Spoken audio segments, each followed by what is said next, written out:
U.S. stocks, they continue to rise this Tuesday afternoon after the ISM said that manufacturing rose to 60.7 in December, the highest level since August 2018. Investors also focused on two key elections in Georgia, which will determine whether Republicans can maintain control in the Senate.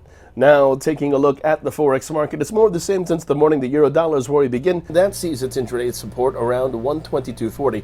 The British pound US dollar pair sees its intraday support around 135.45, while the dollar yen is under pressure and in focus. The relative strength index mixed to bearish. Short positions below 103.05 are favored, with targets at 102.70 and 102.55 in extension. The Bitcoin dollar sees the upside prevail as long as 30,582 is the support. The pivot point standing at 30,582. While gold is moving towards 1965, gold remains on the upside, supported by its rising 50-period moving average. Long positions above 1933.50 are favored, with targets at 1953 and 1965 in extension, while silver, that sees further upside.